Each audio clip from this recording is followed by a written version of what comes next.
Hello and welcome to today's screencast. The focus is on commercialism. As we looked at last screencast, the focus was on the factors that led to the commercialisation of contemporary sport. Our focus today moves on then, carrying on with some of those key factors, but now we're going to have a look specifically at the positive and negative impacts of commercialisation in sport on society, individual sports, the performers themselves within the sport, and then spectators who are watching the sports. So if we go in to start off, in we go. If I start off with individual sports then. So as we looked at last lesson, or last screencast, we looked at this idea that when we're talking about commercialism, we're talking about sport as a business. Okay, now sport is more likely to be a business that makes profit if it's professional. Now, what is absolutely vital for us is we have an understanding of the golden triangle here. So if you remember from last lesson, we had to look at this idea that if a sport is professional, there is more likelihood that it would increase media coverage. On top of that, there is an increased likelihood of an increased sponsorship. Both of these two things put money into the sport, and this will then have lots of positive effects on that individual sport. Now, we could use absolutely any sport, but today I'm going to focus in on one sport. In particular, we're going to look at netball. Okay, so if we have a look at netball, our focus here then is to say, right, if we know that this is the link, when we talk about this inextricable link between sport, sponsorship, and the media, our job now is to have a look at netball as the sport and have a look at how, the media and sponsorship can increase the quality of that sport of netball. So starting off then, what do we know? Firstly, let's look at media. So we should know now that if there is an increased media coverage, e.g. netball, now being shown on Sky. So the Netball Super League is on Sky Sports. So Sky Sports will pay the sport of netball to televise and have the exclusive rights to show the Netball Super League. On the flip side of that, the sport of netball will also have sponsors. Now, one specific sponsor, or a main sponsor for netball, is Vitality. Okay, so Vitality sponsors the name of the Netball Super League, so it's called the Vitality Super League. So that is a great way to show that first impact of how sport can benefit from commercialism. So what we know then is sponsors, Vitality, media companies, Sky, are going to pay money into the sport of netball. Now, as soon as that happens, it will impact upon the profile of the sport. So in netball's case, there will be an increased profile of netball.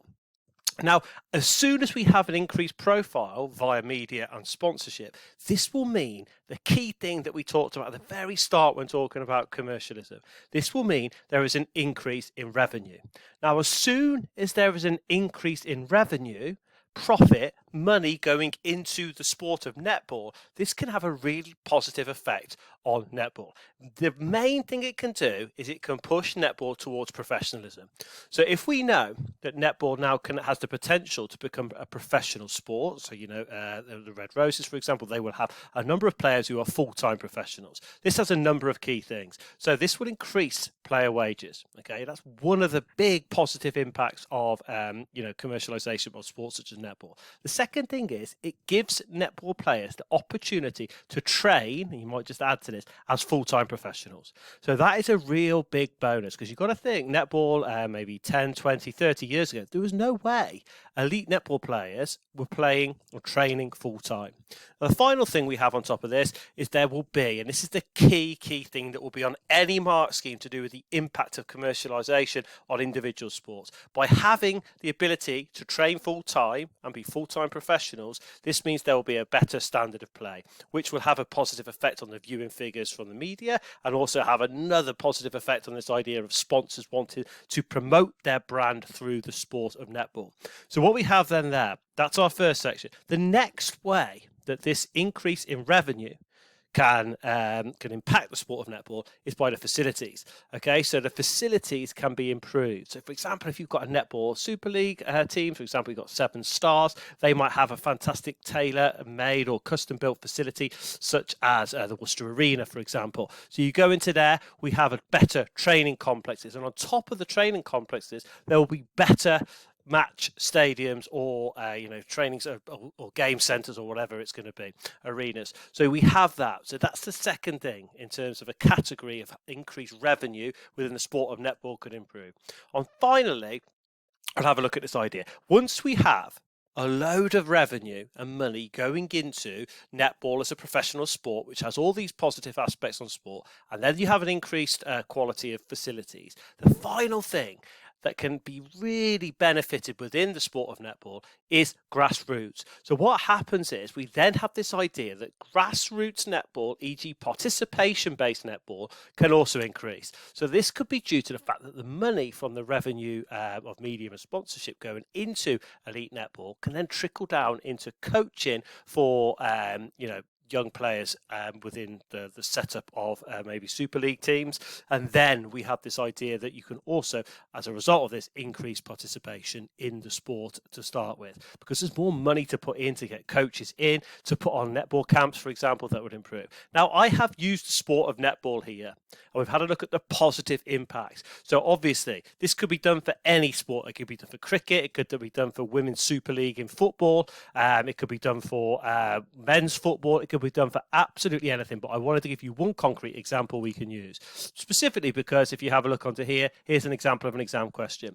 So if you have a look into here, I'll let you pause it if you want to have a quick read of it. Okay, so ultimately, it's looking at the difference between Netball World Championships in 1995 and 2019. So what you're asked to do here is talk about or discuss, how and why these two competitions may have differed. Now, you don't have to talk about both. You can pick one. If I said to you on here, the first thing I'd ask you to do is put this down here. If I said to you at this point, do you feel like you could complete that diagram? So could you talk about what's at the bottom left here? Could you talk about what's at the bottom right here? Could you talk about what this bit is here? Could you talk about what that refers to? Do you remember what goes up here? Do you remember what goes up here? And do you remember what goes up here? Once you've done that, and that is your kind of mind map, I suppose, to get yourself into the question. So now what we have to do is try and build it up. So for example, let me give you one. Let's start at the bottom left down here. So hopefully you would have seen that as media. So we should know how and why. So in 2019, there will be increased media coverage, okay, because, and I've just put an example of here, if that's the how, why, okay, because of an increased profile of women's sport in the 21st century or in contemporary Britain. So that's just one example of how you will put that answer into context with regard to netball, and that's why I used the example on the previous slide.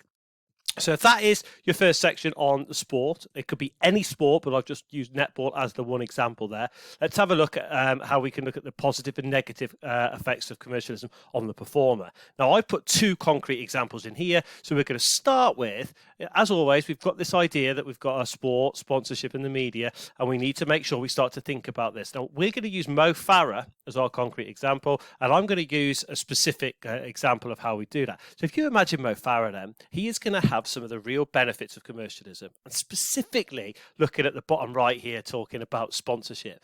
Now, as an elite athlete, sponsors are going to be a successful elite athlete. Sponsors are going to be really keen to sponsor Mo Farah. So he is the individual performer. So let's have a look at that from here. So if I said now, let's use the example of what is he going to get? He is sponsored by Nike. So what that means is Nike will provide Mo Farah with kit and equipment. So for example, I'll put into here, Mo Farah will be sponsored by Nike, and they will give him kit and equipment such as trainers. They might give him treadmills to practice on, and we'll have a look at some examples of this further down. As we go in from here, other things that will be paid for by the sponsor of Nike, because remember, sponsorship is the key component alongside media with commercialism.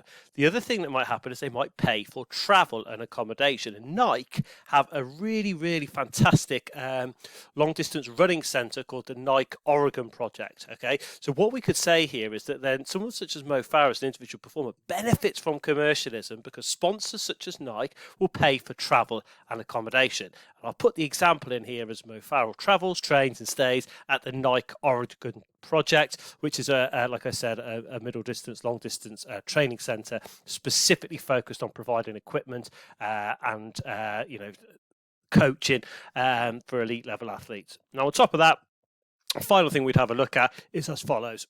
If you are sponsored, for example, Mo Farah is sponsored by Nike, they will give him lots of money, okay, as well as kit and equipment.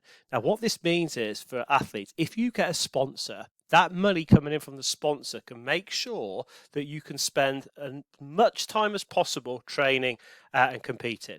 And in the past, if you go back 20, 30 years, not having a sponsor might mean that you would have to work alongside training. So this is an example of how that would work. Now, if we flip over from here, the negative impacts of commercialism on the performer, we're going to use Lance Armstrong as our concrete example. Now, if you are sponsored, okay, and lots of money is coming in from a sponsor, this can lead to the win ethic, okay? So pressure to win, aka the win ethic. Lance Armstrong may have maybe felt lots of pressure to win, therefore was maybe tempted into using performance enhancing drugs. Another thing we might have is it can lead to exploitation. So I've just took away from Lance Armstrong here, but sometimes a sponsor such as Nike might place a lot of money into the athlete, but as a result of that, obviously they want something back. So it might mean to lead to them exploiting the athlete to make them use lots of, to appear in lots of commercial advertisements. So that then means that they're taken away from training. And finally, we go down into our last one here, as I said before, pressure to win,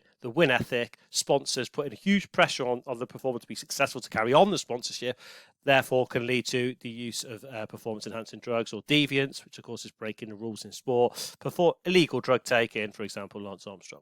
Now, if we move on from here, let's have a look at the impact of positive and negative effects of commercialism on spectators. So first one to have a look at is this. So if you are now a spectator, sponsors will plough money into the sport. The media will show the sport. What does that mean for the people either at the stadium or indeed watching it at home? First things first, the media now, as we've got our golden triangle here, provide 24/7 access to elite sport. Okay, that is one of the big benefits for spectators. You can watch the sport you like at any time of the day. You can watch it on YouTube, you can watch it on Sky Sports, you can watch it on BT, you can watch it on Amazon. Next thing that linked to spectators, to people who watch the sport, is entertainment as a result of sponsors is hugely increased. So you might now have a car sponsoring a sport such as cricket. That car will then have competitions within the game, or they might put on pre-match shows, for example, that will increase entertainment. On top of that, the big thing for spectators is because of the money being pumped in by media and sponsorship, excitement will increase for the spectator because of, and this is really, really key, the higher standard of play as a result of the money going into the sport. Moving on from that, we have things such as technology. So, for example, you might, in a big screen in rugby games, you might have on that technology there, they might show video playback. So, a big decision's been made. The referee's looking for it. You can see on the big screen what is happening, which can really increase entertainment for a lot of people. On top of that, we have spectator competitions. As I mentioned earlier, I think I went a bit early on that one. So if you have a car sponsor, okay, they sponsor an event, they will put on competitions. For example, in football, they might have a penalty competition at halftime. Cricket, if they catch the ball in the stands from a big six or something like that, that might give them an opportunity to win a car of the sponsor who's sponsoring the event. So if we go on from here then, what are the negative impacts of commercialism on spectators? Let's go and have a look. So first up, oh, sorry, I've missed this one here. Facilities also improve for spectators. So I'll put an example here. The best stadium in the world. A lot of people say the Tottenham Hotspur Stadium. Fantastic facility for people to watch the game at. Negatives then, let's have a quick look into here. Now, obviously, sponsors put lots of money in, which can make great for spectator competitions, but it can lead to unethical sponsors. For example, in the 100 in cricket, big sponsorship tour, big tournament for cricket. It's a huge media spectacle, but one of their sponsors is KP Snacks, which make lots of crisps. Okay, so this is considered an ethical snack. Okay, so an ethical sponsor. Okay, and the reason why is because if you are promoting a sponsor such as KP Snacks or crisps, this could lead to people eating too many of them, and if they're eating too many of them, this will lead to obesity potentially. On top of this, when you have sponsors or you have the media showing these key events, it can be really good for spectators. The problem is, if you have the media having a big impact on a sport, advertising companies are going to want to take control. So what that might mean is that advertising of the sponsors, or indeed just companies that want to showcase their products, can disrupt the flow of the game. And in some extent, the advertising could overtake the sport, and it feels like you're watching an advert every 30 seconds. Certainly in games where there's stop-start, such as cricket, there's lots of times when the ball is out of play and you can put an advert on. Going down to the end then, the final couple, if I said to you on here, if we link in this to the media, one of the big problems for spectators, how expensive it is to buy subscriptions and match tickets, depending on whether you're watching at home or at the event. Now, I'm going to run through this relatively quickly then. The last thing we have to look at is the impact of commercialism on society, and we're going to start with this idea of sponsorship. Sponsorship being put into sport, like sponsoring athletes, allows anybody to have the opportunity to compete. On top of that, we have this idea that lower class children have more role models in the media. Okay, I'm going to put these on there.